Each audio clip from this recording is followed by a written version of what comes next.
Have you ever experienced that self-sabotage sensation when you basically want to do something, but you know that in that moment you can't do that because there are some conditions, like literally self-sabotage?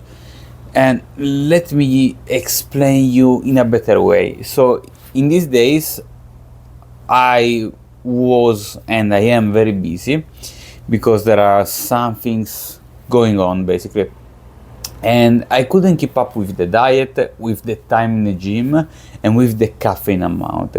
In particular, I feel when I'm in a rush, and especially if I'm in a very low caloric situation, like these days I'm in around 1500, 2000 calories. So for me it's very very low, and normally when I'm so low on calories I feel like I can't work out, especially if I need to do in a rush, so superset, giant set, etc.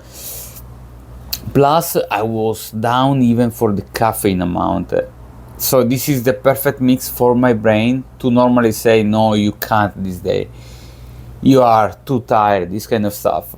But instead, not only I did all what I needed to do, but I did even more with the steps and this kind of stuff. And I was even energetic. In a normal day, I would feel like very down. Instead, what happened these days was like I was perfectly fine, even because I needed to satisfy external expectations. So I needed to push in a certain way. And yes, there are some, I don't know, some adrenaline, some stuff, but still is not what I would feel normally if I'm just in a day that I'm low on calories, low on caffeine, because at that point I will stop.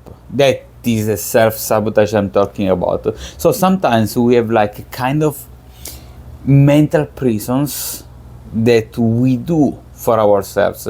So basically, if there are some conditions, we conditionate ourselves to the point that we won't do some stuff.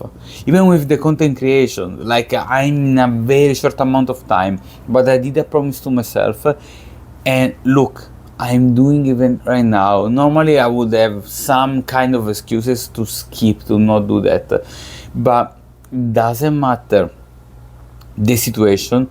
When you really want something, you do that.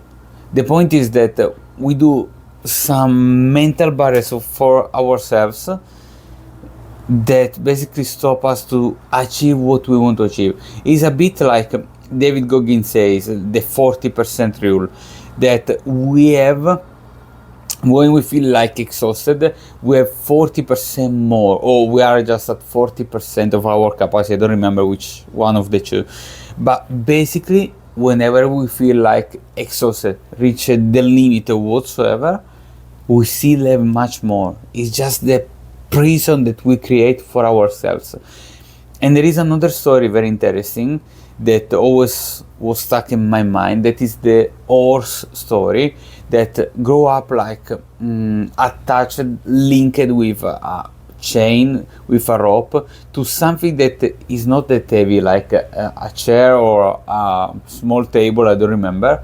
But basically, when it's just a little horse, he can't move that. Instead, when he grows up, it will blow up like nothing, like literally nothing. But because he grew up thinking that he's stuck, basically it's stuck, he didn't even try. He doesn't even try.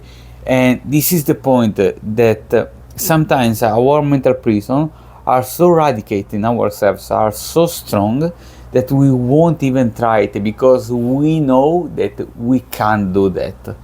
But that's not true. So the next time that you feel that you can't do that, remember, it's just some story that you made up for yourself.